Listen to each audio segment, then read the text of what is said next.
Welcome back, Chiefs Kingdom. It's Monday night, and that means it's your Q&A on this show right here.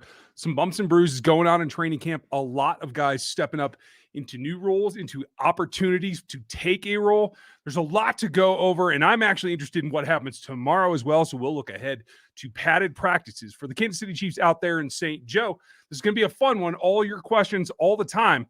Welcome to RGR Football.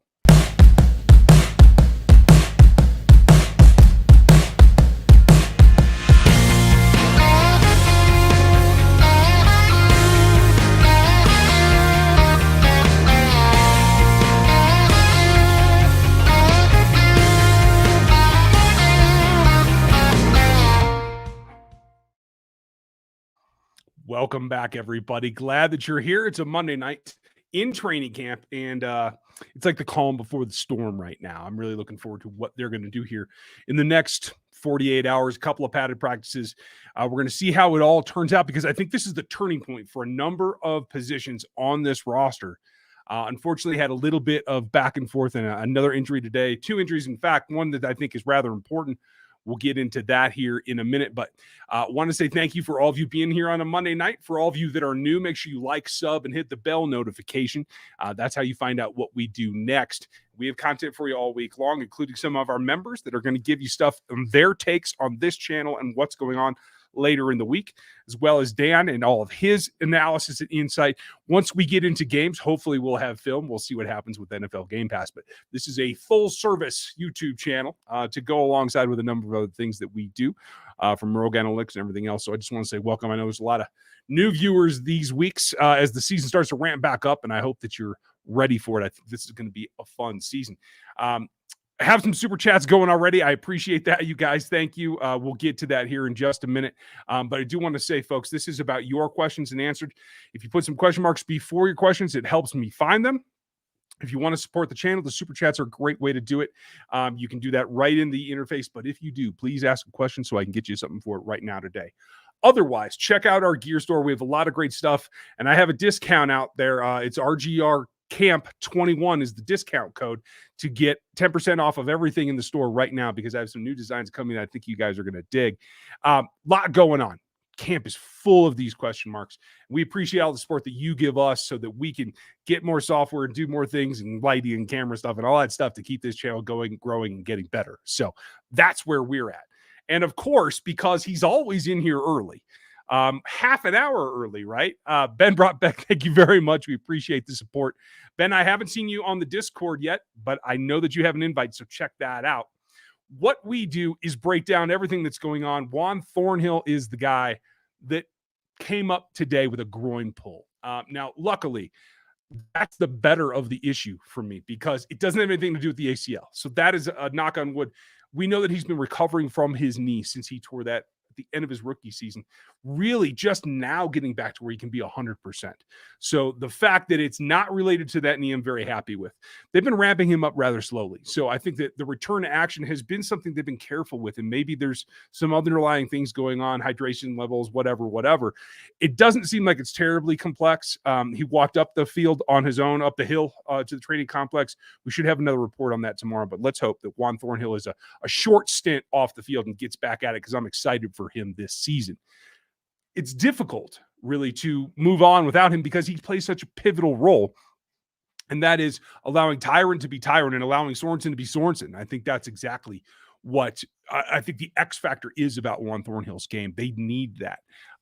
They're going to get Will Parks. And I've been talking about Will Parks. He had a presser today. He said some nice things about the transition from Denver to Kansas City. And I like Will Parks' game. I think he brings a nice versatile game that he can do a lot of things for this team and will in this coming season. Now, thank you, Ben, for your super chat as always. And the question that went with it, with Neiman and Hitchens nicked, who are the numbers behind Gay and Bolton? Now, Gay and Bolton should be the next two in, right? They are the top 4. Beyond that, it's Dorian Daniel and Harris. Cole is, what I understand, pretty far down the line beyond that. DOD has the special teams things locked down. So he has the advantage there. Harris has called the defense week 17 last week, so he's got a little bit of experience too. Those guys seem to be the two that could fill in to do something if somebody goes down. Nobody's going to have the athleticism of Willie Gay, so you can't really force that. Could Cole have an outside chance as a special teamer, maybe in lieu of DOD? I don't know. And neither does he. This early in camp, there's no way to tell that. We have to see game performance on the special teams from guys like Riley Cole, like Zane Anderson, if he has any chance to try and push for anything. That's really where we're at with that, Ben. But as always, thank you for the support. Appreciate the super chat. And guys, we will keep moving on because there are lots of other questions. Scott Vansel, thank you for your super chat. I'm not sure what 3 is, but I appreciate it. And I know you had a question right before that. If Chris Jones is as big a beast at D as he is at DT, would you rather build your defense around him or Aaron Donald? Well, the only thing, if you're talking about right now, Chris has 2 years on him, 3 years on him in terms of being younger. So that would be a significant reason to focus on Chris. I can't say beyond that. I mean, Donald's a monster. There's always this thing about it's the pressure from the edge. That's the classic place where defenses actually make impact on the passer. That's not necessarily the way things are going right now. We've seen, beginning with Tom Brady and getting all the way up to really everyone in the league, particularly the Garoppolos. I mean, Wentz is the reason why, and Wentz now is hurt again. If you guys didn't hear that, looks like Carson is going to miss significant portion. 5 to 12 weeks, I think, is the window that I saw on his foot fracture, something that evidently may have been actually originated in high school and was so buried in the foot structure that they couldn't find it on medicals at the combine and haven't found it since. Now it's an issue. But guys like that face pressure up the middle when they're trying to get the ball out fast, like Tom Brady does, 2.2 is the goal there, right? I think that becomes a little bit more important, but everything has its ebb and flow and back and forth. And as defenses start to play more coverage, deeper coverage, more guys in coverage, I think that leads towards what's the best way to get to the quarterback, because if he has to hold the ball, he's going to be farther back in the pocket. And I think that shifts the pendulum back towards the defensive ends, the edge rushers, whether it's outside linebacker or D, whatever you want to call it.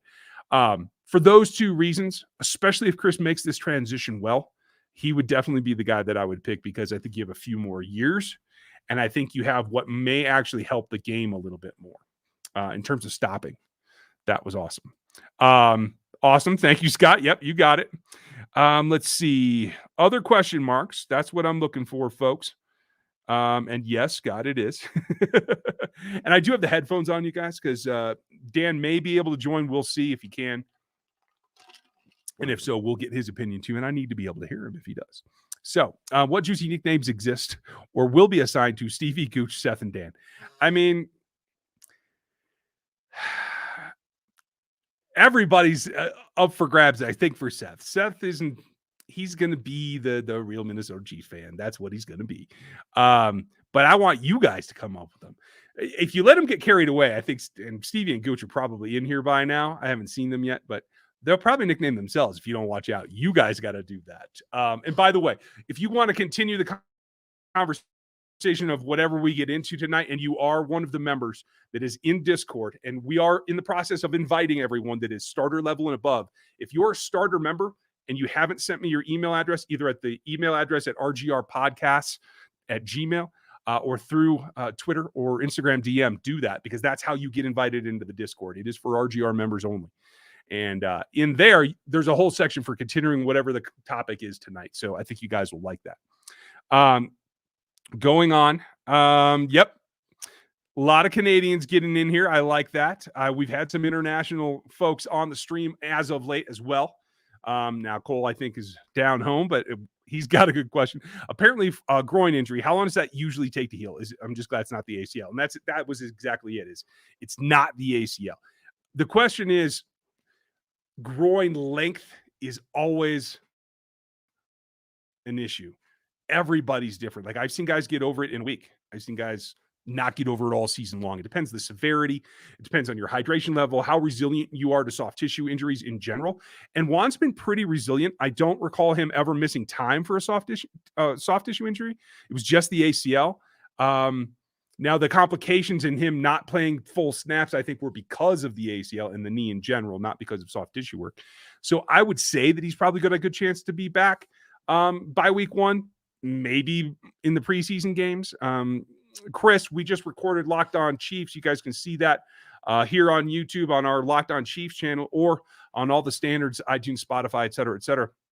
It's the same show, just so you guys know. But if you want to see us and see Chris, more importantly, because nobody gets to see him very often, you can check that out. And he thinks it could be, right back in a couple of days. So the fact that he went up the hill himself, I think, is a big key.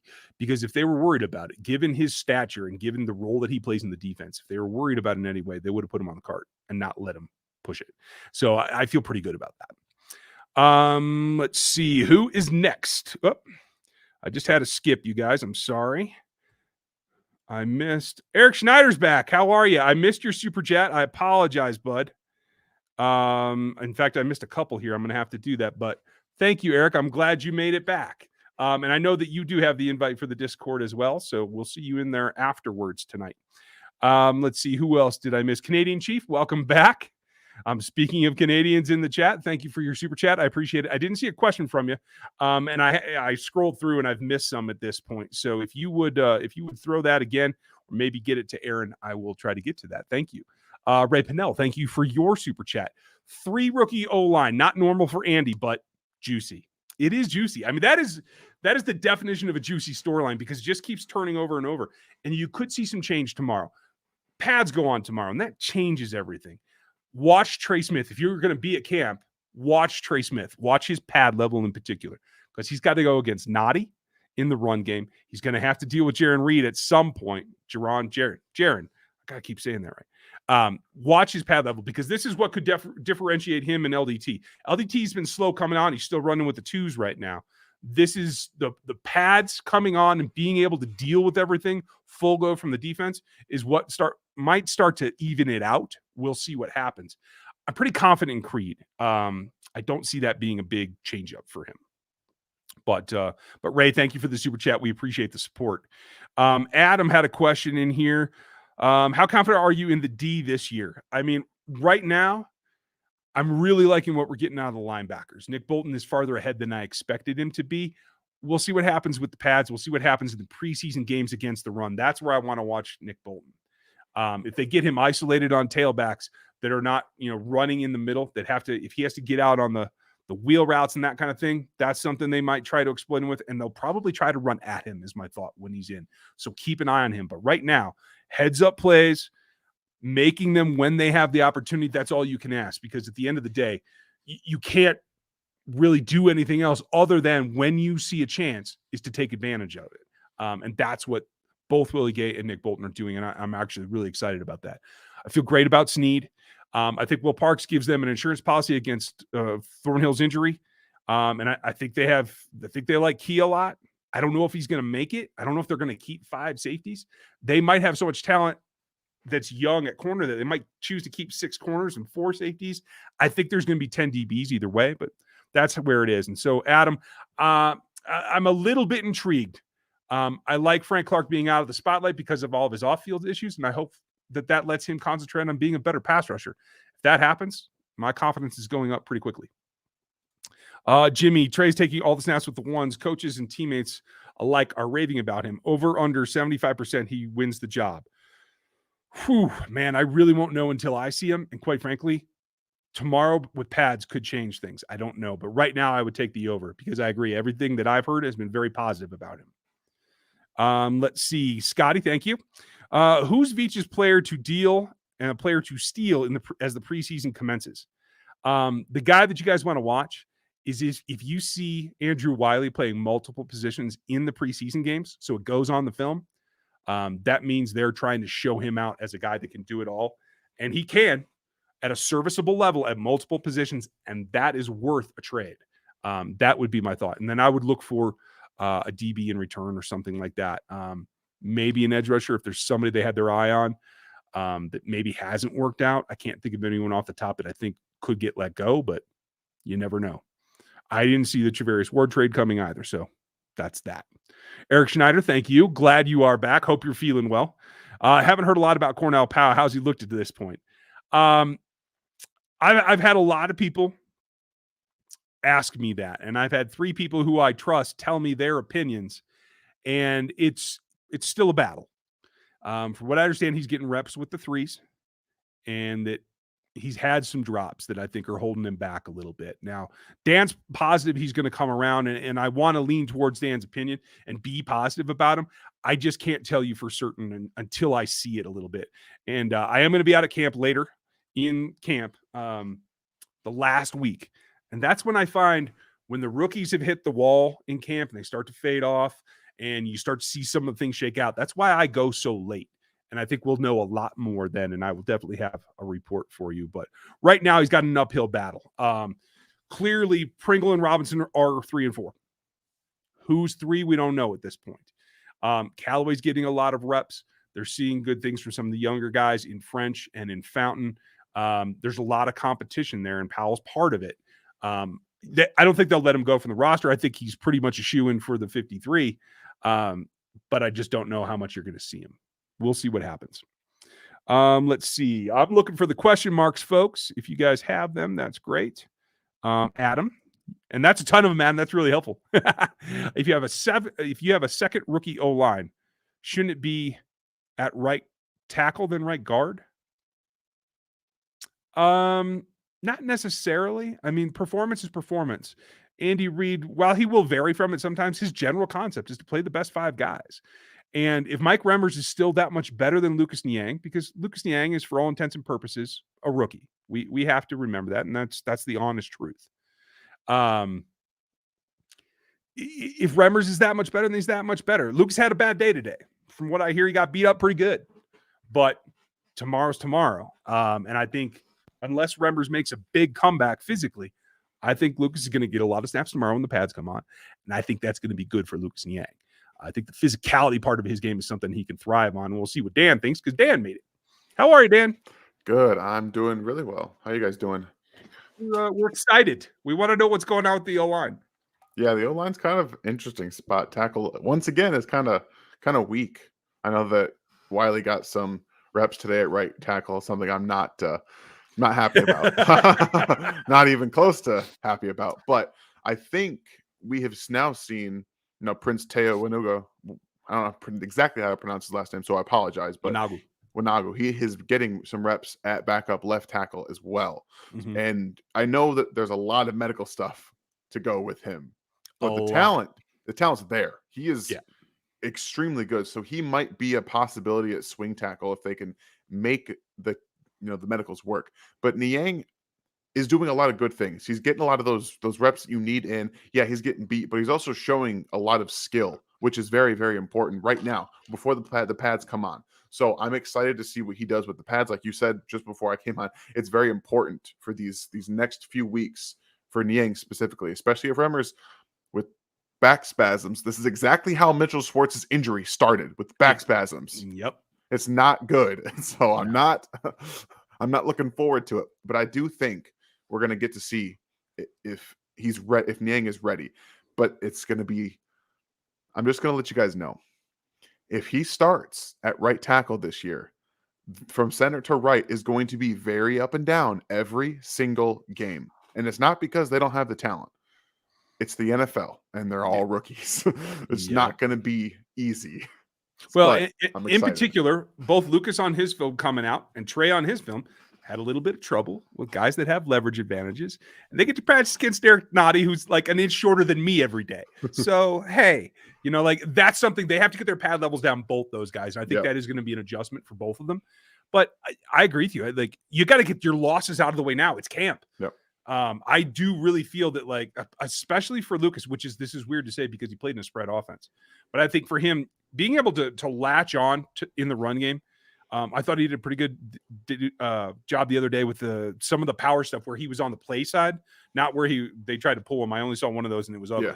Yeah. But when he's on the play side and he can move forward and attack, like, I felt the physicality lend itself to him, and I think that will help him going down the road. Yeah, this is going to be a fun offensive line if they have to go Niang and Smith early, because this is going to be almost 50-50 in terms of scheme. I think we're going to see a lot of power and a lot of zone because they can mix it up that way. It's going to be probably a lot of fun for Andy Reid to scheme this kind of offensive line with a run game where you can really go both ways with the zone scheme and run and a power scheme. And really that's going to keep defenses off balance, especially when you have Patrick Mahomes at quarterback. So guess what? You're going to be able to run whatever you want to and have Patrick Mahomes play action off of it. It should be a lot of fun if they can get it down. And the bottom line is it's going to make the run game more successful. Exactly. Because they won't be able to line up in a single spot and understand what could be coming at them. Nope. And I'll tell you guys this, if they start running a lot more power, you're going to like what you see out of Darrell Williams, because this is what Darrell – yes. I think you're going to see – I'm going to love it. I think you're also going to like it from a Clyde perspective, because you're going to get those holes open up, and that's where he does damage, is when he gets into those holes and he bursts through it, because guess what? His burst is among the elite in the NFL. That's what it is. And if he has a 2-yard gap that he can run through, he can actually lose a guy in the gap. Exactly. So it'll be great. Some big guys he's running behind. Big test. Thank you. Would you rather trade for or sign a linebacker or make a trade for Howard? Who's Howard? He's Xavier Howard. Xavier? Oof, that's a tough one. If I could only do one, which I don't agree is necessarily a limit, depending on how Tyron's contract come in. You could trade for Xavier and sign a low rent linebacker like KJ Wright, who will play for probably $2 or $3 million. There's a possibility you could squeeze it all together. You got to have an accountant or something, but it could happen. But if they have one of the best. All right. I do like KJ in particular. That's why I bring him up. The only thing about signing a veteran linebacker is it slows the progression of Bolton and Gay. And I don't think they want to do that. But here's the thing. If you're happy with what Willie's doing, and I'm very happy with what Willie's doing, and I'll tell you guys this, it was starting to come together for him at the end of last season when he got hurt. If he had played the playoffs, he would be even better right now. Yeah, he would. Because it was just starting to slow down for him. We missed out on some great play. But if they lose Hitchens, it means Neiman's going to probably get the first shot at it. I'm not sure how well that's going to go. He looks better to me in what I see in terms of movement. He looks a little bit lighter, which could hurt against the run, but you have Jaron Reed now along with Nadi, so you should be better protected. The thing is, if KJ goes in there, then it slows down when Nick gets on the field. Yeah. So I just don't think they're going to do it, Tess. I don't know. I don't either, but in this situation, give me Xavier Howard. Yeah. I'm not going to – the linebackers you're going to get aren't going to be extremely needle moving, and Howard is 1,000% a needle mover. Regardless, you're getting an immediate upgrade, and it's going to take pressure off linebackers no matter who's there. So, well, you put it this way, then you know where the ball's going. Yeah. Every time it's going at Javarius Ward, because he's going to be on one side, and Steve and Xavier are going to be on the other side. They're not throwing over there. So just shade the safety over the other way. You'll be fine. It'd be beautiful. I would love that. You take this one. Who might they have a hard time against on this schedule? I mean, I think they're going to have a tough time against the Packers. Mm-hmm. With Aaron Rodgers back, I think that's the matchup one we all want to see. And that defense is very good. They have at every single level, they've got playmakers at every level. And their secondary is excellent. It's very good outside of King, but we don't want to talk about. He's like the weak spot. We just go at Kevin King and he'll be fine. But he's not going to be matched up one-on-one with anybody specifically. But no, and honestly, you play him off, he's a pretty good player in space. Yeah, that's what you if you see him matched up with anybody one-on-one, guess where Patrick Mahomes is going? He's gonna kill. We're going at him right now. That's what he's doing. But yeah, I think that's gonna be a tough game to win, specifically because of Aaron Rodgers. Now, if it was any other quarterback, obviously I would say it wouldn't be that big of a deal. But you have these two guys who like to light it up against some of the best. That's what they like to do. They prefer to play against the best. Aaron's going to bring his A game. Patrick's going to play his A game. It's going to come down to which defense plays the best. It's going to be a lot of fun. I feel exactly the same way. Get it out and make it so you can do the comparison. Patrick, I agree. Willie is the most improved that I can see right now. Now, granted, I haven't been yet, but everything that I've seen, I will say this too, that I feel like Jody Fortson's improving, and I know it's a long shot, but everybody likes to hear about Jody because he's a fan favorite. Yeah. He is making progress. And again, I go back to this. Matt Derrick says if he can't block, he can't beat out Bell. But I keep saying if he can get exponentially better in the pass game and make himself the next Demetrius, then he can. We'll see what happens. I'd love it. I think that McCole has done a very good, for everything I've seen, He's burning this till the day, right? Yeah. I mean, everyone's going to have an off day. Mahomes threw, 3-4 picks today? Like, I'm not too worried about a camp, stuff like that. But he's doing a good job of, yes, he said some probably things he probably should have kept quiet. Let's just be honest about that. Probably shouldn't have said it because that gave everyone a reason, their mother, to come after him. So, but we're seeing improvement, at least on the parts of Mahomes and McColl, in terms of being in where he expects him to be. That's all that matters. So I like to see that. I'm actually going to be going to camp on Sunday.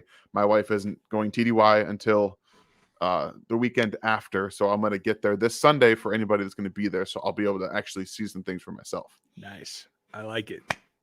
I look forward to the reports.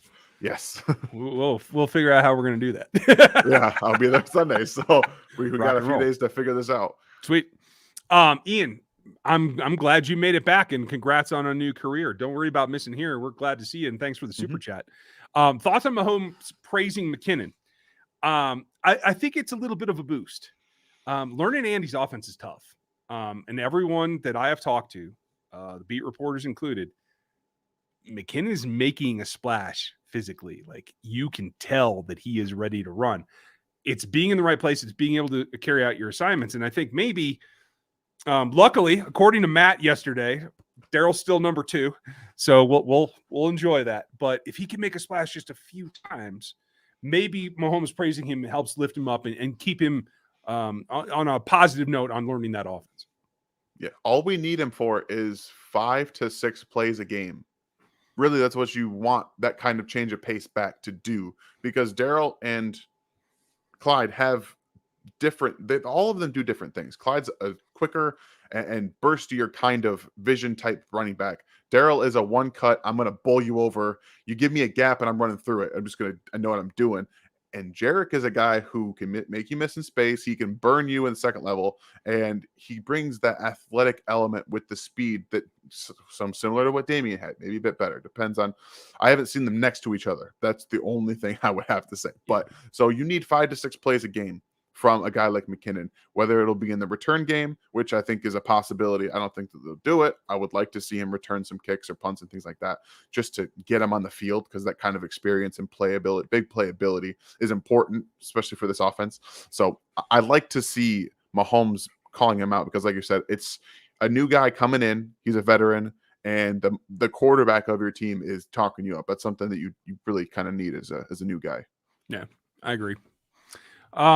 Corey, I can't tell you much about the Bucks. I'm not paying attention to them. We'll see if they make it. I don't care. Where's the question? I could tell you about the Bucks probably. That's why I'm not showing it. You need to chill out.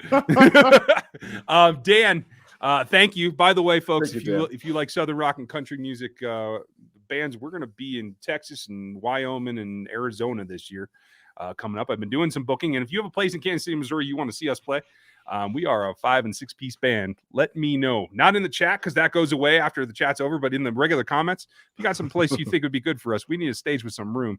But other than that, we're good. But for 1 year, $1 million contract, who's a free agent DE you'd grab? Anybody? No. Olivia Vernon's still out there, as I understand, but I don't think he'd play for $1 million. But I don't think so. Yeah, I think they're going to go with what they got here, man. To tell you the truth, I think that was always the plan. Yeah. After the season, the Chiefs go after Dirty Dan 2.0, and if it's a vet, who is it? Are they grooming Parks for that role? No. Parks is more of a nickel-free kind of guy. He'll play high rather than in the box. Who's the guy I was thinking of just last week? Like, hey, after this season, it's not Keanu Neal. He's on a 1 year, but I don't think he's the guy I was thinking of. Do you got anybody in mind? I don't actually. That's okay. They can kind of do that with a lot of different players. They made Kendall Fuller that kind of player, and he's a very good corner. So you can kind of, I think that they might just do that with Rashad Fenton, to be completely honest with you. I was just thinking that. That's exactly the kind of player who fits what they want to do with that. He's physical. He's not the fastest guy in the world, and they can do a lot of different things with disguising him, because he can play corner and they can play safety. So I think that makes a lot of sense. Yeah, I like that plan. Aloha, William. In your opinion of the team allowing media to show the new possible running schemes, Is that scheme that we might see in the plans during the regular season? Yes, it definitely is. And I don't believe it was the media. I think that was fan shot from what I saw. I know a couple of people around Kansas City that had fan accounts put it up. I know Nate Tice retweeted someone that I didn't know, but I don't think it was media. They have been slipping, though. The media has been filming things they generally are not allowed to. Yeah. And I don't know if it's because like they're so separated from where PR usually is, because PR's down by like the tent where they do the pressers and the media's up the hill. Like, I don't know if they're just getting away with it or something, but enjoy what Aaron Ladd's doing. Yes. They're doing a great job. And I'm, like you said, I'm a little surprised they have not been talked to about what's been made available to the public, specifically from the Chiefs, who like to keep a lot of things tight knit. And there are other teams that cannot film at all. Like there's no film allowed. So it's a little surprising to see the Chiefs kind of like, yeah, go for it. It kind of makes me feel like they're flexing their muscles a little bit, to be honest with you. It's like, yeah, you get a taste now. You won't be able to stop it when it comes around to and that's not an insignificant piece of saying, hey, remember all that zone such we've been killing you with, but we never run it? We don't have to do that anymore. We can do this other stuff. And I think, honestly, like we said earlier, I think it makes the zone more effective, to tell you the truth. But guys, I wanted to throw this up here so you can see, for those of you that might be new or whatever, this is the Monday show. The Thursday show is at the same time, 6 Central. We're going to do this all season long.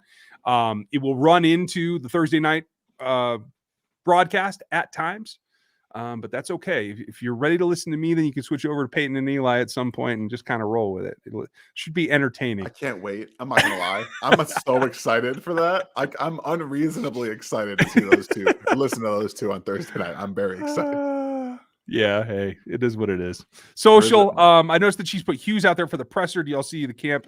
How do you see? So what do you see at camp with him? I haven't seen him yet. As a UCF former football player and lifelong Chiefs fan, I'd like to see him do well. I was really high on him coming out. Yeah. And from what I understand, he struggled in OTAs to understand the complexity of the calls. But now that they're letting him play a little more press man, which is was his thing in college, I think he's getting that feel, and that feel is going to help him grow into the defense. I expect him to be in the mix all season long. The fact that he's essentially kicking out there when they go into nickel tells me they're pretty comfortable with him as a contributor right away. So whatever was going on in OTAs seems to have clicked for him, whether he got with the coaches over the prolonged time and worked with some of the guys to get that right. That's all that really matters, because I was a little uncomfortable seeing him out there. But the fact that he stayed out there, and I'm not seeing him come up here in the tweets of the videos of him being, abused is kind of a positive for me. So I'm excited to see him on Sunday as someone I actually will be looking at very closely. Yeah, I agree. And I'm interested to see what your take is on him, because things are going to ramp up here. And I think he's another guy that I think the physicality helps in his game. So maybe that will come down there as well. Brandon, thank you for the super chat. 3 interceptions, but the linebackers being in good positions. 2 of those were because the target did not complete the route. 1 to McColl and 1 to Noah Gray. And so, like, kudos to linebackers for being opportunistic, but they didn't create those plays. Those were miscalculations on the offense. Yeah, the one specifically on Gray, you could see he can see that Bolton is just continuing to run, so he tries to break off as you would in a normal game. But this is OTAs, or this is camp, and Mahomes wants to see you run through the route. He wants you to be in the right spot at the right time when he's going to throw it. He threw this thing before he's even on the screen in this video. You have to follow through with the route to know where you're supposed to be, so he can trust you to make those secondary reads. Like, that's what he wants to do first. And it was very obvious that just didn't happen on that specific play. Well, and that's what I said earlier. Folks are a little fired up about it. Like, why is McColl making a mistake? McColl makes mistakes, by the way. Yeah. He needs to fix that. But this is also the first day back after their first day off. And this is generally where the install gets a little more complex. Yeah. And they get a larger chunk of the actual offense. And that requires more reads. It requires understanding what's going on visually. And so don't hold too much against it. They both had kind of a rough day, whatever. Yep. Noah Gray had a couple drops, evidently. First time in camp. He'll be all right. It's not a big deal. It's a growing pain, and there's going to be more. It's going to be all right. Very much so. That's all it's about. Congratulations, Daniel. He's going to camp for the first time Sunday. Anything in particular I should know being a first timer? Yeah, it's going to be interesting. Evidently, there's metal detectors this year. So once you get through the shop and the metal detectors, you're going to have a long row of seating, bleachers that you can go on. And evidently, if you go all the way down around, now you can go on the back side as well. That's kind of nice. If you want a view of the D line, go right for that corner because they hit the sleds down there. That's always a fun section. You'll hear some interesting things. I think somebody said something about EB and his flowery language today. If you're taking your children, bring the earmuffs. If you're not, then kudos to you. I always post up on the opposite hill at the bottom of the fields, right between them on the corner of where the VIP tent is, which is kind of closer to where the press see things. So those angles that you see in the press videos, that's kind of like a similar spot. But quite frankly, as long as you bring some water and you're comfortable being in the sun for an hour or two, then I think you're going to be fine. I think it'll be enjoyable. Bring water. Bring water. And I think they'll let you bring it in, if I remember correctly. If not, I'm sure it'll be available. But yeah, be prepared. That definitely goes a long way. There is a lot of blacktop around the bleachers and around the courtyard, so like it does heat up pretty good. Don't wear a jersey. Don't wear a Castle jersey, okay?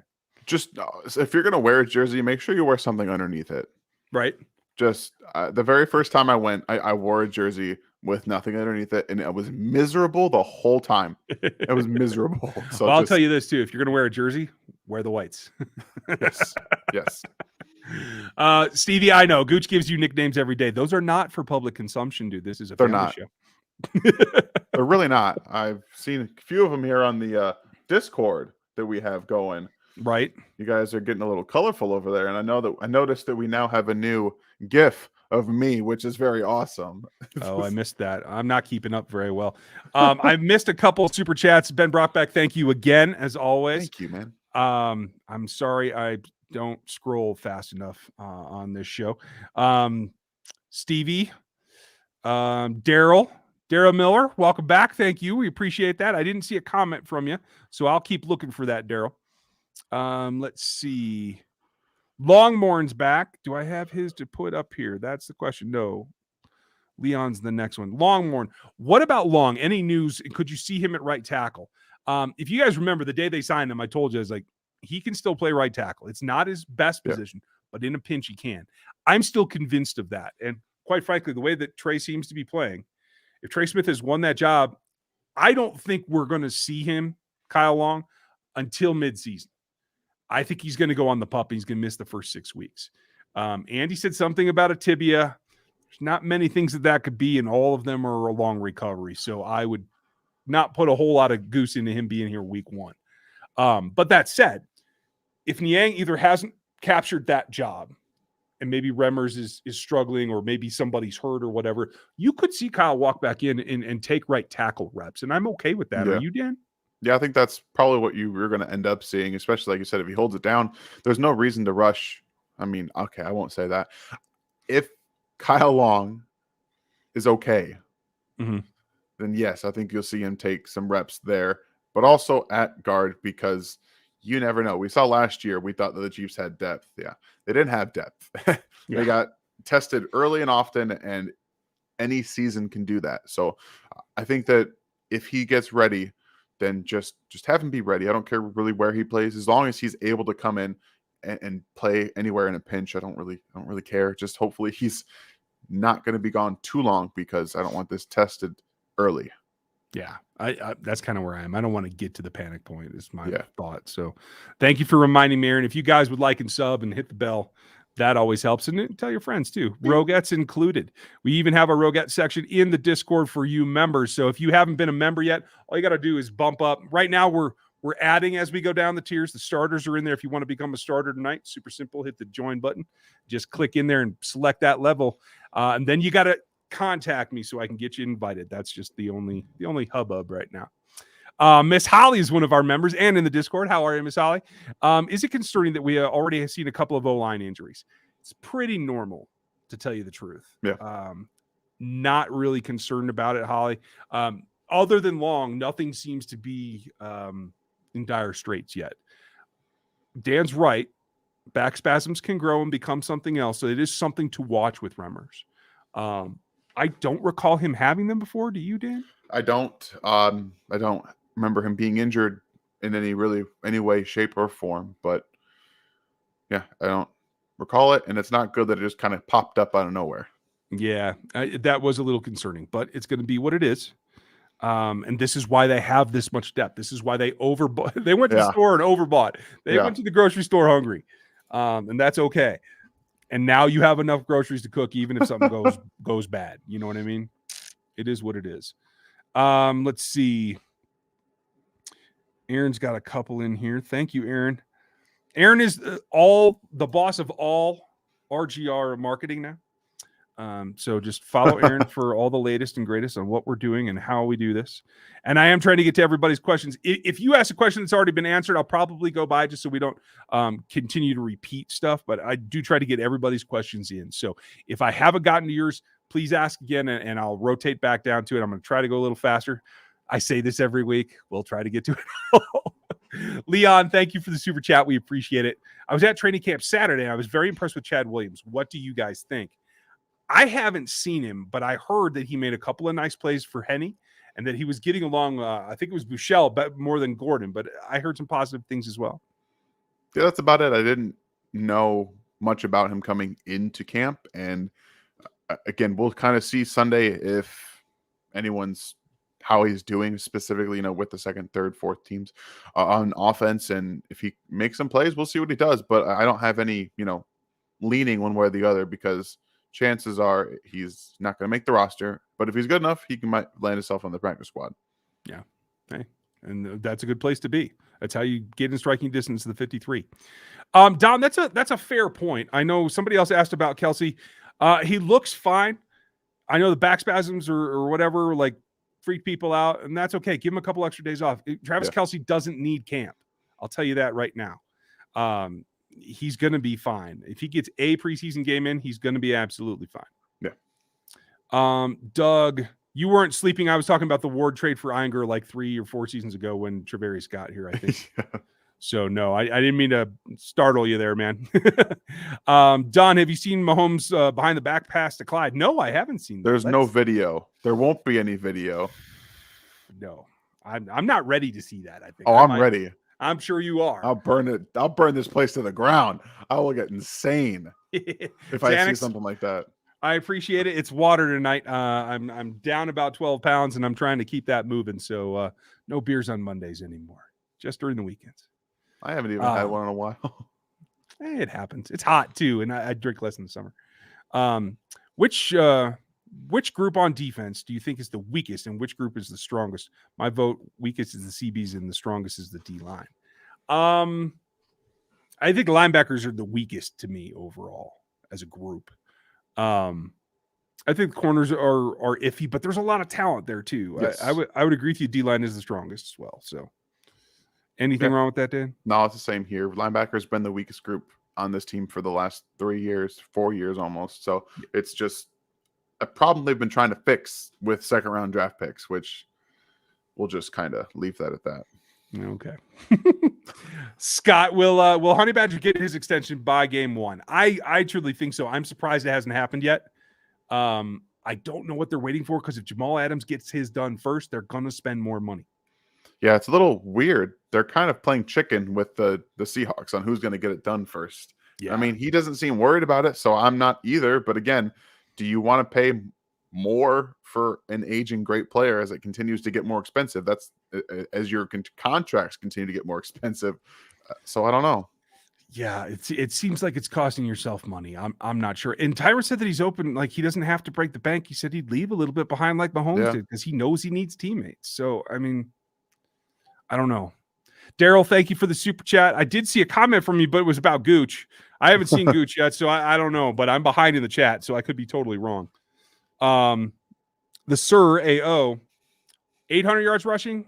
I think he might push 1,000. I think Dan's even more optimistic. Yeah, I mean, he had about 800 yards rushing last year, so I'm all the way in on him going over about. I'm looking at 1,200 yards this year, especially with an added game. Ooh, I like it. DTKC, latest on Travis got back out there. He has a terrible mustache, but disgusting. It's real bad. But he was moving fine, and he looks like no worse for the wear. So I think everything's fine with Travis Kelsey. Let's see. Trying to get question marks. Remember, folks, question marks at the beginning help me a ton. Jay Sims, just like Jay did. Willie Gay keeps impressing me. If he keeps this up, how good can this defense be? I mean, there's still weak points. There's still guys that if they go man coverage that can get beat by some of the teams the Chiefs are going to face. The Broncos receiving core is very good. Yep. And now you have AJ and Julio coming to town. We'll see if Julio actually plays that game or not. I know he's had a rough stretch the last, season and a half, but before that, he was pretty Iron Man. So I'm expecting it to be the plus that it looks like on paper for the Titans, and I think the Titans are going to be a contender. We'll see. You know how I feel about the Titans. I'm still iffy on that whole defense. People say the same thing about the Chiefs, though. They do, but the Chiefs have Patrick Mahomes, Travis Kelsey, and Tyreek Hill. So at the same time, they have Ryan Tannehill, a brand new offensive coordinator who was one of the worst offensive coordinators in the NFL with the Raiders in terms of getting the offense going. It was one of the slowest offenses in the NFL. Right. That doesn't bode well for a team that likes to run the football a lot. So I'm still waiting on the Titans. But the Willie Gay question, I think that they can be better than we've seen. The teams have destroyed the Chiefs with tight ends and running backs, specifically because if you go back to last year, wide receivers didn't do so well against the Chiefs. That's because tight ends and running backs were just doing whatever they wanted to. So they just kept throwing it that way and throwing it that way, not challenging anybody because they didn't have to. So again, I think that getting improvement at linebacker is very important going forward, specifically with the way running backs and tight ends are utilized in the passing game nowadays. Yeah, I can't argue with any of that. Dre, good point. I really don't think LTT is going to start. Right now it doesn't look like it, but we also have to remember that he's had 5 practices basically since being out a year and a half. So I'm not going to hold it against him. We'll see how Trey does. I think the pads might be a little bit more of an evener. We'll see. But no, if LDT is your backup, you are in good shape. Yeah, I completely agree. I think both right now, either way is good outcome for the Chiefs because quite frankly, Trey Smith is outplaying without pads what I thought he would. And I will be the martyr around here because a lot of people don't like to look at it, but he still has balance issues. The pancake that went around social media was him literally going like this. He fell on his face because of his inability to keep his feet under him. When you get the pads on, that's going to turn into a swim move and you're going to be on your face and they're going to be in the backfield. So I like what he's done and being consistent and getting and earning those reps. You still have to have improvement with the pads on getting into those games. So I'm still going to be a little hesitant. I'm glad he's doing well. I'm glad he's earned it. I'm glad he's being consistent. But again, I need to see the pads. I need to see everybody. I need to see LDT get his feet under him. It's been over a year since he's played. Yeah. And I'll tell you guys this too. Like if you see Trey stumble, if he gets beat or starts to have a couple of days here when pads go on that are a little bit troublesome, that's okay too, because he's a rookie. They're going to adapt. This is a process. Just because he's out in the league doesn't mean he'll stay there or that he won't have to pick up his pace as well. So honestly, competition is a big plus for this particular position group. Very much so. And I like the way that it's going. I don't think LDT is going to have a problem if he is relegated to a backup role because he's a cerebral player who understands that if he's just not where he was when he left, he of all people is going to understand that. So I'm pretty confident with it. Very much. Okay. Let's see. Jimmy, with the league expansion 17 games, how does it affect standards like 1,000-yard receiving seasons? Right now, we're all just going to try to get used to it. So we're still talking about 1,000-yard seasons because it's a nice round number. What we really ought to be saying is who's going to get to 1,300? Yeah, I can get down with that. I still think that 1,000 yards is the benchmark for running backs, wide receivers, that kind of thing, just because if you were to add an extra game onto most of them, they're still not going to get to that 1,000-yard mark. So it's just a nice place to still start with. And if we see a bump in terms of production from maybe the benchmark is 1,200. maybe it goes up to that. We'll kind of have to judge and see where it goes. But I'm still going to stick with 1,000 yards as being a pretty good season, even with 17 games. Yeah, I think I will too. I mean, especially in the era that we're in, where it's Yeah. most teams are by committee. So, it is an advantage. I answered this earlier, but I'll let Dan take it and get his opinion in too. I know Powell's been down with the threes most of the time so far, but what do you got, Dan? It's not really surprising to me. I know he's played some time with the twos too, but Noah Gray has been forced into more playing time because Kelsey wasn't on the field. They haven't had any wide receiver injuries by all accounts. Everyone, Pringle, Demarcus Robinson, Hardman, Hill have all been on the field and being productive. So that was always kind of the case. He was drafted as a 5th-round pick with a ton of guys in front of him, and Gray was drafted as a fourth, I think it was a 4th-round pick with essentially only Travis Kelsey in front of him. So that kind of tells you where the reps would go. So I'm not really discouraged by anything. I've seen some really nice plays from him, which is all you can ask for a draftee coming into this loaded wide receiver room that the Chiefs trust in and love the guys in there. So I'm not too worried about it. Yeah, I'm honestly not either. I don't think he's going to go anywhere. And I think he's made some really good plays. And I know that he's had a few drops. So that's a rookie for you. You know what I mean? And he's competing against guys who know the offense. I think he's going to be fine. I just don't think he's going to be an immediate impact. Not a big deal. Still think he makes the roster. Yeah, definitely. So do I. Let's see. Eric, thank you, sir. Appreciate it. Do you think that Matthew will get extended? What's your gut tell you? Does it happen before Adams, or do they let Adams sneak in there? No, I think they'll get it done before Adams. Okay. Because I think that the Seahawks and Adams are really kind of like this. I don't know if they really know what's going on down there because Seattle seems to not know anything about football these days. So, Cole, interesting question. How concerned are you, or if at all, about facing Justin Houston in week 2? He signed with Baltimore this week. Yeah, I told you guys that wasn't going to happen in Kansas City. I know he put the helmet on and hit Instagram and did the thing with stuff. Yeah, the beards isn't burnt to the ground, but it's pretty charred, as I understand. So I didn't think it was going to happen. I don't think they're terribly concerned, other than the fact that if Lucas Niang is the starter, you will see Justin Houston on him all day long. All day long. And that won't be pretty. No.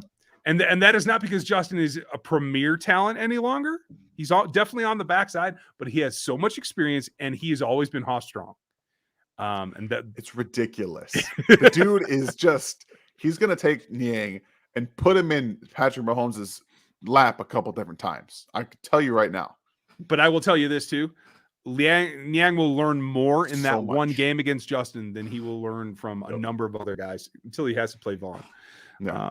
But no, not concerned. There are ways to adapt for that. And quite frankly, they will run at Justin and try to wear him down. Oh, yes, they will. Andy Reid's not going to be afraid of that. Yeah, right. And that is more likely to happen these days than it was a few years ago when he was in Kansas City. Scott, a family member went to camp, said Noah Gray runs great routes, but needs to improve on his blocking. He's not here to block, man.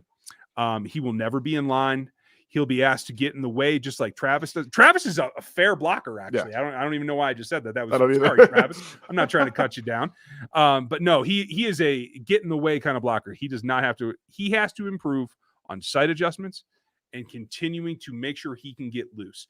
There are times on film, and if you guys saw my review from last week, go check it out again. He doesn't get a ton of separation. He is good with a guy in contact with him. It's his hands that make those catches. I don't know if he's going to be able to do that as easily in the league. So he's got to get a little bit better about planting his foot and getting separation. That's why drafting him was perfect. Pair him with Travis Kelsey, the best tight end route runner probably of all time. Yeah. I mean, hey, James, welcome. Glad you made it. This is what live feels like. Yes. Who knows what we'll say. If Matthew Thornhill and Snead all play 17 games, over under on 14 interceptions and 3 pick sixes. Ooh, that's a good one. I like that. Let's see. So I would have to go under 14 picks. Yeah. I think I'd have to go under, but I would take the 3 pick sixes. I would take the over. I think I can get 4. They're just so explosive. I feel like 4 would be coming back. Yeah, I definitely agree with you. I think Snead might have 2 or 3 by himself. Yeah. Snead with those long arms, man, they're going to try. and it ain't gonna work. I will be optimistic and take the over. Yeah. If Juan is fully healthy, I think he can get 4 or 5, and the other two guys will make up the difference. And yeah, what a triangle of despair in the secondary for everybody else. Jimmy, Carson went down, possibly other QBs in the regular season too. Chance other teams will want Henny and make us novels they can't refuse. We could always use him more as a backup. I don't think anybody's going to be coming for Chad Henne. Nope. He's not going anywhere either. Nah. I mean, yeah. And if I don't think the Chiefs would get rid of the Chiefs value having a guy that mentally could step into the game without a skip and a beat. He doesn't have to be anywhere near the Mahomes arm. He has to be able to run the offense cerebrally, and that's why they want veterans there. They might trade Gordon or Buechele. I still think Gordon probably wins out the third job. Yeah. But Buechele's been taking more snaps. So I don't know. To me. Yeah, like from what I heard, he was not anywhere near the ballpark in OTAs, but hey, people learn and people change. That's what competition's for, you guys. Eric, does the league eventually expand to 55-player roster with an extra game? I hope so. We're waiting for actual word on what it's going to be. And honestly, the longer it goes on, most guys that cover the league for a living think that it's going to go back to 53 if we don't hear something soon. It's ridiculous. Yeah. Especially with COVID and the variant being what it is, even if you're all vaccinated, like they don't want to mess with that stuff. It should be 55 this year regardless, but we'll see. I would have hoped. Chris, yeah, we hit that at the very top. I don't think it's anything outlandish or to be too concerned about yet. We'll see when we hear more. But yeah, if you want to watch it on replay, we went over to start the show. Aaron, thanks for hooking me up with Jaden. Jaden, sorry I missed you. Who's going to be the backup and third string quarterback? Like I just said, good timing. I still lean towards Gordon just because movement, like good arm strength, not exorbitant, but I don't know about Buechele, but maybe they're just giving him a healthy look. I didn't hear about who took him today. Did you? I didn't. Okay. I didn't see anything really about who was throwing outside of Mahomes today. Yeah. Mark, how's Dano looking at training camp so far? He's in with the twos consistently rotating, so I'm pretty comfortable with it. I even saw him do a linebacker drop the other day. Yeah, it's a little interesting dynamic that they're pushing out there for him, but I mean, he's got the kind of the build to do that pretty decently. So I know that he likes to drop linebacker or defensive ends every now and then. You've seen Frank do it a couple times. Frank's actually, for his size, he can actually do that very well, which is surprising to see him, but he's got those lanky arms. He just kind of throws them up and knocks balls out of the air. So it should be interesting. If he can hit them consistently. Yeah. Gonzo, how would you start with Chris Jones in week 1? I'd use him for first and second and then put him inside on third. I mean, that's possible. It depends on what the other edge guys are. Like if you want to bring in Alex Okafor and put Chris inside with Jared and Frank's on the other side, that makes sense. If Taco's there, I think I'd rather do that. But also, you can put Turk Wharton in for Noddy and leave Chris at the end, and I'm comfortable with that too. There's going to be so many different formations that you see from these guys up front. They're just going to confuse a ton of offensive lines, especially because you're not going to know where they're coming from. So he's at this point, I still think he probably plays a little bit more at defensive tackle than at end, but we'll see. Yeah, I'm still trying to feel that process out. Yeah, I'm leaning the opposite right now, like 60-40 end is what I'm thinking, but who knows? I'm closer to like 55-45. Yeah. Like I think it's going to be really close. I'm with you. He can do damage from anywhere, so I hope that what he said the other day about Spags moving them around is exactly what they do. That's what they should do. Yep. Holly, thank you for your super chat. As always, appreciate the support. Sounds like since joining the Chiefs that they are confident that Trey's clotting issue is well under control. It does seem like that. Now he had treatment. I believe it was all drug treatment. I don't think they had to do anything else. His last year at Tennessee. So like they felt like they got it figured out. And I know that they're monitoring. I'm not sure what the protocol is. They haven't released that. But I would guess that there's some kind of, blood panels being taken every other day or so, especially right now in the heat. Dehydration is a more serious risk for Trey than probably anybody else on the roster. But yeah, I think that they are confident. I think, honestly, if you were going to be on a team and you needed a medical staff that knew what they were doing, he's lucky to be here. And lucky to be with Avery. Your thoughts on case he started 3 rookie linemen, Smith, Humphrey, and Yang. And Andy said he's comfortable with the young guys. Yeah, it's weird. Like, it sounds like Andy's trying to prep us for, hey, this is going to be way outside my normal. But we're going to go with it. And I think it really just comes down to whoever's better at that position is who's going to play. And if it happens to be the young guys beating the older guys out, then he's going to go with it to try to give Patrick the best that he can give Patrick, no matter who it happens to be. Now, someday that little girl's going to wear clothes, and it's going to be okay. I don't know, man. She seems to just like. Well, we're trying to probably train her at the same time, so it makes sense that she's not wearing anything. Yeah, it's all right. They learn to get dressed later. Ryan, I've heard conflicting reports so far. Is the report between? I thought you were going Rapport. Sorry. Is the report between Mahomes and Hardman getting better or worse? I've heard really good things about McColl until today. It's the only kind of mistakes that have been made in camp were today. So, like, I would say the report's getting better from what I'm hearing. Yeah, that's all I've heard is that. I mean, outside of the miscommunication today, that he's burning guys deep, so he's doing a good job of getting behind. I don't know how much of it is route tree related or if he's just been burning people down the field, because all I'm really hearing is bombs to him, bombs away, things like that. So we'll see if it's the route tree coming in, but up until the first preseason game, we won't really know. I don't think.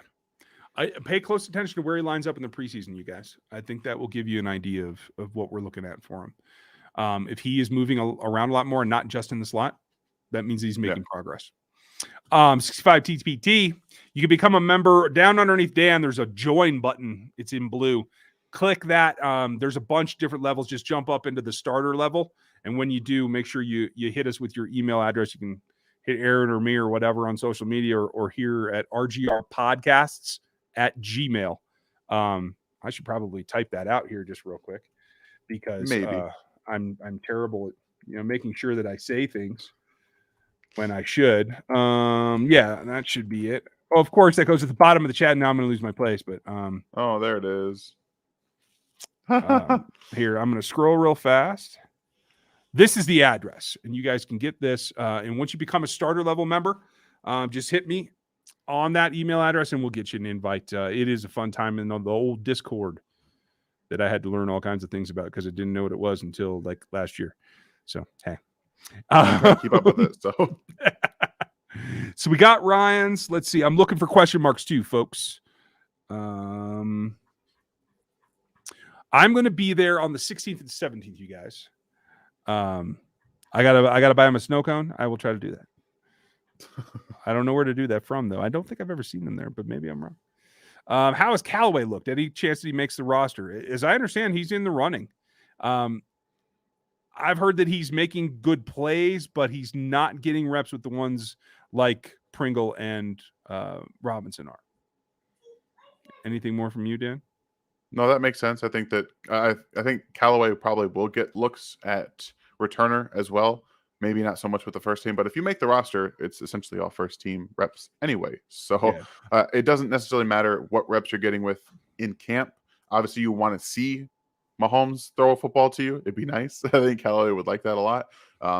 As it gets pads on, I think you probably start to see them mix the wide receivers around a little bit more. So I think he's probably going to make the roster. That was something I think is going to happen. It's going to be he and Powell at the end there. That's what I think. Yeah, I think so as well. And he also will give you some return capability too. So that might be the straw that kind of weighs it towards him.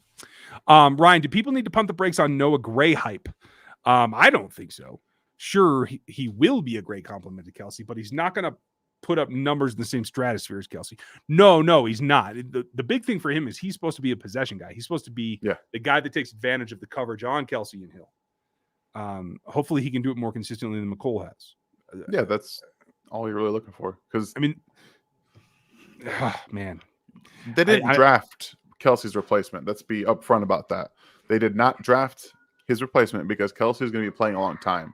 This is to get a tight end 2 on the field. My daughter is not happy about whatever's going on over there. But yeah, this is to get a number 2 on the field that can take advantage of, like you said, the coverage is everywhere else. And being a guy with sure hands is very important. Yeah. And to this point, he has been. I think he'll get right back to that. I think this was just a bad day out, you guys. Jimmy, I like the way you're thinking. I would hope so. I won't put odds on it yet. Let's let him win a job before I start doing that. Let's see. By the way, I guess my guy Daryl Williams is getting some 2 reps today, is what I heard. So that's good. I think he was at guard, so I like that. I like Daryl. Aaron's got a couple of things here. Here's Dre. Does anyone else cringe when people call Arrowhead GEH Field? I said Geehaw at first. I don't know what I was thinking. I don't know. It's tough, man. I'm not sure I ever will call it that. Yeah. I don't think I ever will. I think it'll still always be Arrowhead. And well, yeah, it still is. Technically, it is the Geehaw Field at Arrowhead Stadium. Is the GEH Field. Sorry, I just did it again, you guys. You did just do it again. The stadium has not been renamed. Oh, that's right. I'll just never mention the field. Exactly. I'll never mention the field ever. Yeah. It is Geehaw or GEHA Field at Arrowhead Stadium. They're never going to change that name. Oh man, that's great. Oh, good Lord, I'm terrible at that. Any news on Chris Jones is taking the role? He's dominating, like he does. He's Chris Jones, just on the edge. So yeah, he's beating up on people left and right. What are you gonna do? Morbian, you're back. How are you? How many games this season will it take Mahomes to surpass Smith in the Chiefs passing yards total? I don't even know where they are right now. Do you? I don't. I haven't even looked at it, to be honest with you. So I'm just gonna say 4. Let's see. He's gonna do it this year already. I don't know. So I'm gonna go ahead and say 8 because I don't know where they are, and I just assumed that if it's already here, then maybe halfway through the season. I don't know. I have no idea where they're at. I like the number 4. I'm gonna go with it. Ryan, how will the backup running backs play time be split 50-50? Daryl does it all well, but McKinnon is more explosive. Yeah, from what I understand is right now, it's Clyde like 60, Daryl about 25 or 30, and then McKinnon on the rarity, definitely more on passing downs is what I'm understanding. We'll see if that holds true. McKinnon's also a guy that's 28, going to be 29 years old, who's had serious injuries in his career. So he might just be getting a light load at camp on purpose. They're going to use all 3 of those guys with good effect, though, especially in the pass game. Yeah, if anything were to happen to McKinnon, which we don't want to happen, but history suggests it's going to at some point this year, Clyde is going to see a very large share of the work. He's already going to be getting most of it, as he should, but that's going to go up a lot, specifically in the passing game. Yeah, I agree. And I think he's got the temperament for it. If you guys missed that little video the Chiefs actually put out on social media of Willie Gage being like the cameraman, the mic man on the camera thing, like CH is a pretty funny dude, pretty lighthearted. I think that's important for a guy who's going to get beat up as he goes through the season. So I like that mentality. Jerry, I like what I hear about Parks. It's been very quiet. He's running behind Juan, Tyron, and Dan, and that's exactly where he should be. But I think he's going to see a bump up tomorrow as Thornhill is likely not going to be at practice. I didn't hear about practice reps today yet, so I hope to find out more about that. But he is seasoned. He can do a little bit of everything, and I think he is going to be the 4. I just want to know if they're going to keep 5 safeties or not. That's what I can't figure out yet. Well, I did see that Watts did clear the PUP list today, so he'll be returning to practice probably tomorrow. Several parts of this question: will Pringle be a full-time kick returner? How will that affect his role in the offense? And if not him, who do you see getting it? I think Callaway is the more likely. I think Pringle would be like the emergency because he's reliable. I think they want nothing to do with McCole Hardman and kicks, and neither do I. I think they made that pretty clear because I don't think he's been returning anything all camp. And as much as, yes, it's good for him because he's going to be on the offense, it's also they don't want any part of it because he's proven to be a very inconsistent and not very good overall decision maker as a returner. He makes poor decisions, and unfortunately, that just kind of plays along with it. Just go focus on offense. Aaron, this might be my favorite one yet to remind people to please hit the like button, the thumbs up. It rhymes and everything. Don't tell the wife, she hates it when I do that on purpose. Yes, and this is it. Oh, thank you, Aaron. So he reproduced the email address as well. And that's how you do it, folks. Jump into the starter level membership, let us know, and then you're off and running. It's a fun thing. It's a new medium that I'm not really like sure how it works all the way yet, but I'm working on it. DTKC, what's going on with Philip Rivers? He's retired. He's done. You don't have to see the bolo, no mo. Yeah, he's a coach at a high school now, and I think he's a dude perfect for him too. So I don't think they could get him to come back any reason. Granted, with the injury to Wentz, I think that they might have a tiny bit of a twinge for Phillip to come back, but I think he's pretty much okay where he's at. Yeah.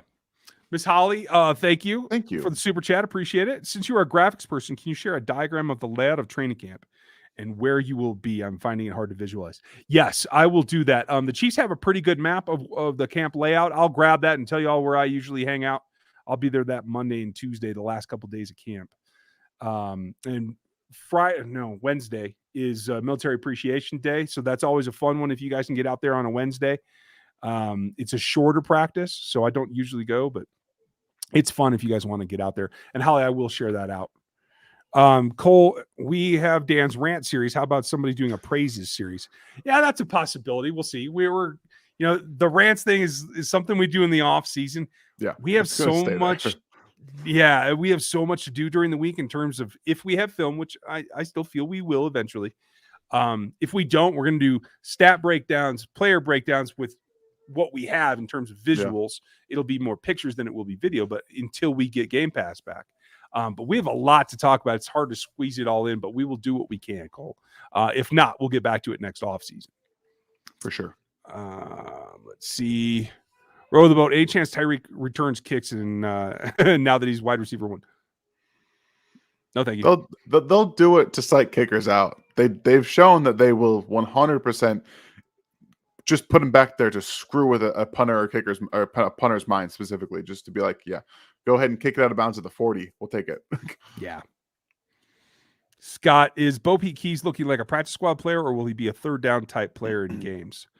You wouldn't want him out there in third down right now. I mean, you want your best corners in a passing down like that, but I think he's fighting for a roster spot. He may be a practice squad player, and quite frankly, that's okay. Yep. The only reason they drafted him is because it was going to be expensive. He should have been a UDFA, and that's where he should be as he continues to progress. The fact that Hughes got here and that I'm impressed as all get out that Baker is like doing what he's doing. Yep. I didn't see that coming. Very impressive. And I'm guessing Bo Pete didn't see that coming either. So yeah, that's unfortunate for him. Yeah, I can understand him being frustrated with that. But I still think he's an ascending player that they're going to give as much chance as they can. And maybe that has to be on the practice squad. Maybe it doesn't. How long do you see Kelsey play in the NFL? I see him playing another 5 or 6 years. Is that enough to catch anybody named Gonzalez? I don't know. But I think it's enough for a Hall of Fame career. I'll tell you that. I think it already is. So yeah, I'm going at least 5, 6. If he tries to extend it, it'll really just be you're gonna play some downs, you're not gonna play all of them. That's how it'll be a kind of thing. But Todio Gates approach. Yeah, I think that as long as they have Mahomes and he's relatively healthy, they're gonna try to. I think he might try and stretch it a little bit because they're gonna be a part of an all-time great type of stretch, and I think that that's part of legacy as well, not just what he's going to do for himself, but for the legacy of this specific Chiefs team. Yeah. I'll address this one real quickly because a lot of people ask. I don't see the Chiefs changing their name, period, ever. They'll take some of the window dressing away that might be a little bit more overtly about Indian culture or Native American culture, but I don't think they're going to change their name. If everyone that I've spoken to that has contact with the local tribes in particular, maybe not the national ones that are more political about the movement, don't seem to have a problem with the name. So I don't see it changing, you guys. Jerry, with the group of tight ends will Kelsey have another 1,000-yard season? It's not the tight ends that are going to prevent that. The question is, how much are they going to double team Travis? Okay, so he's 31 now. They haven't done enough to. What makes them start to do it now? Right. Like, why would they start doing it now? They have yet to ever do it. I don't think they're going to change, and he's still going to eat because that's just who he is. If they do start double teaming him, they're going to have to stop as soon as they start because Noah Gray, McCole Hardman, Byron Pringle, they're all going to start to do what you're seeing from that. So they don't have a choice. They pretty much have to play the way that they do now. Well, the only way he won't get 1,000 if those guys all start stepping up and making huge plays, because then it becomes a focal point where it's enough targets to go away from him. That's all. Yeah. Stevie said it's 3,400 yards that Mahomes behind Smith. So I'll say 8 games. I think he has a couple of 400-yard games early in the first half of the season. I hope so. I'll have me some 400-yard games. I want to see a 500-yard game. I would like that as well. I don't need the 700s, Pat. That's okay. Does anyone else want to see Mahomes catching a touchdown? No. Not even a little bit.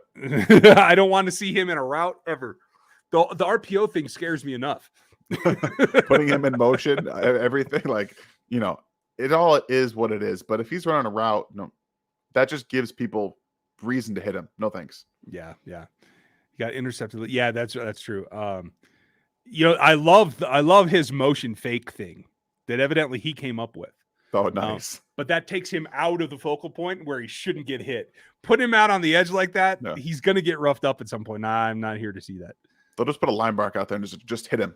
Hit him at the line of scrimmage. That's all. And some team will see that as an opportunity. You're absolutely right. Oh, man. That just made me cringe a little bit. Exactly. Right, you don't do it. Oh. Let's see. All right. We're going to try to get through the rest of these. Ben, thank you again. That's like 3 tonight. You, Ben. That's awesome. Appreciate it. And I'll see if you had anything in here following that up. Make sure you get something. Because you do have great questions. And I'm not seeing a lot of question marks, folks. We're going to finish this up here pretty quick then. Thank you, Ben, as always. And Ms. Holly, I will get that out here in the next week. Do you think Darwin Thompson is worth anything in trade? I know he's not making the team. I don't think so. Especially a low-tier running back. They're a dime a dozen. I do like his upside, though. I think he can help somebody. Yeah. I just don't think it's this team. So I hope that he gets released because I think he'll get picked up and he'll get a chance. I'd love to see him in Baltimore, actually, running behind Dobbins. I think that could fit for him.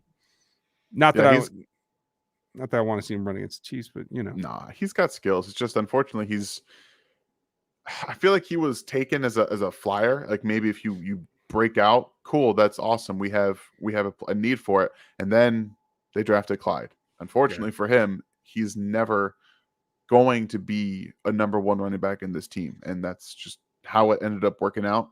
They had an opportunity to draft whoever they wanted to when they decided to draft Clyde. And that's what happened. So unfortunately for him, he's got a lot of talent.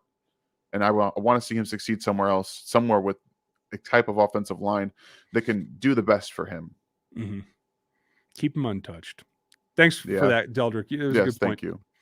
Ben, I found it. Does Wiley stick around with Long and Rembers can't go? I mean, that is a good point. I still think they try to showcase him in order to shop him. But maybe if they're not getting a screaming deal, maybe they're like, you know what? He's still insurance. Yeah. We might as well. I mean, he can play either. Yeah, he can play 4 positions. Yeah. So the question for me is, do they keep Allegretti? Because if you have LDT and Wiley as your backups that I would probably relegate to the interior, can you keep Allegretti? I think they're trying to. It looks like he was playing backup center and guard today. Like he was switching in and out with Blythe today at center and guard. So I think that the versatility he brings to play guard and center is something that they like, especially because I think that Blythe is only a 1-year deal. So after that, who's going to be your backup center? So I think that Allegretti stays because of that versatility. Darrell Williams with the Y. I'm here for you, dude. Just saying it.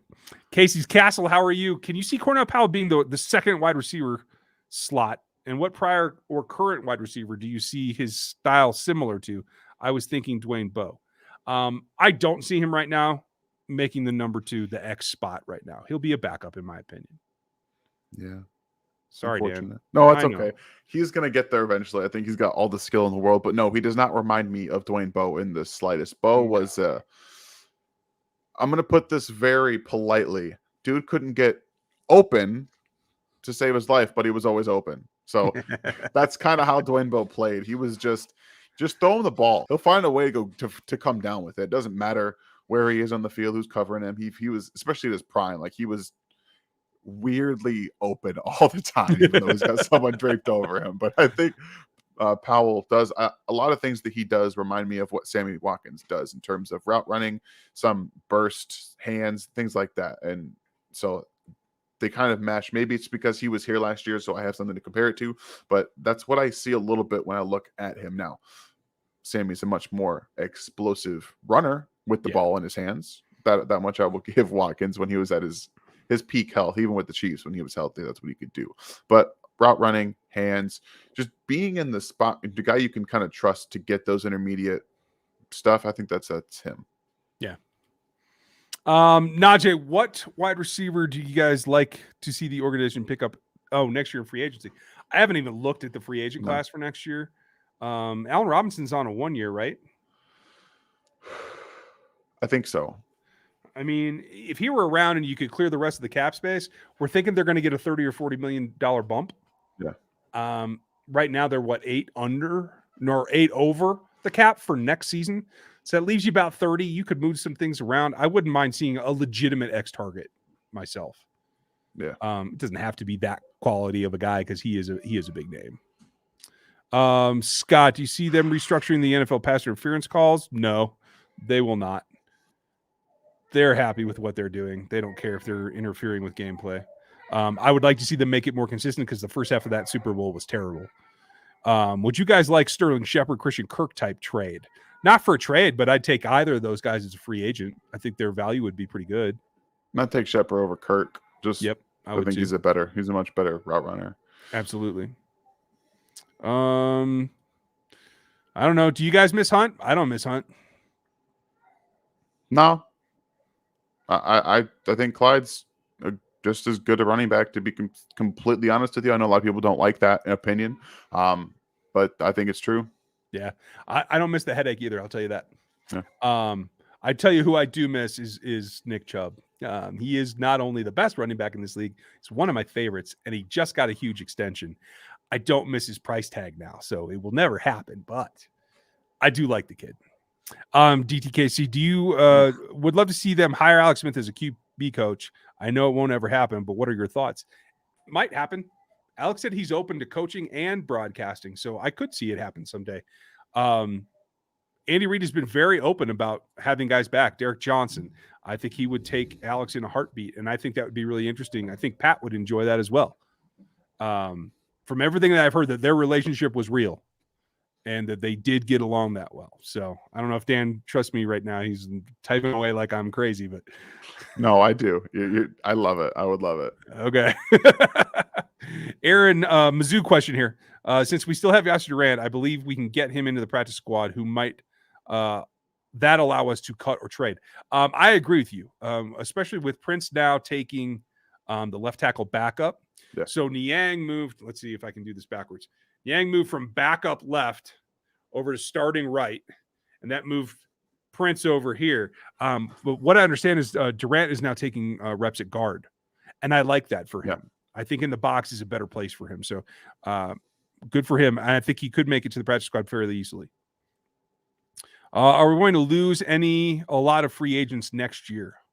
Again, I haven't looked at next year's free agency, you guys. No, I know that there's the normal guys, Pringle. I know Robinson, and there's probably going to be a few defects just because that's just kind of how it works. There needs to be some turnover, but I don't think it's going to be a ton. Yeah. Tyron's the only big name that I know whose contract is coming up. So yeah. I can look at that for you guys later, way later. Let's see here. Karis, what do you think of Gray's ceiling is this year? I know Andy doesn't play rookies much, but he seems to be impressed with camp. Yeah, they have gotten him so already into the offense with the ones. He will get a bunch of targets, you guys. His ceiling's going to be interesting. Yeah, I think he's like a 400 or 500 yard chain mover. That's what I see him as. Maybe 3 or 4 touchdowns on the year. That's kind of what I see for him. Yeah, I can get down with that. And I know because I'm dumb that we're 20 minutes over already. Apologies. Now I get the chuckle. And and that's good because I think we just saw the last of the questions. So we'll wrap it up and say this, you guys. I think there's a lot to be excited about. I hope that you get a good look at practice tomorrow. For those of you that are going to be there, pay attention to the offensive line and pad level. That's going to be a big thing as they put the pads on. I think you guys are going to enjoy the crunch that you're going to hear out there. There's one last question because Dre got one in. Do you think having Greg Lewis coaching the RBs is now going to help CH improve on his receiving? I think definitely. And I don't think that it's that he was lacking. I just feel like it's a nuanced thing about reading where to change your route to. Yep. That's all it is for him. It's all it is because everything else, he's superb. Yeah. Receiving, I'm route really running, excited. everything. Very, very excited. We're going to have more for you all week. Dan's opinions, my opinions. We'll have some things coming up as well. Some new things. Looking for week 1 to debut. Rogue Head Huddle out for everyone. You guys are going to love seeing Stevie and Gooch do their thing. I'm enjoying it as well. Thank you for all the subs tonight. Thank you for all the super chats as well. And for all of you that are joining the memberships, hit that starter level to get into the Discord. Make sure you contact us. Again, it's rgrpodcasts@gmail.com, and that will get you in. So until next week, or honestly, until Thursday when we get Seth back in here and let him ramble on forever, we're going to go with that. Always a fun ride. I hope you guys enjoyed the week. Dan, thank you for the time, and go find some clothes for her. Yeah, I'm going to go work on that right now, actually.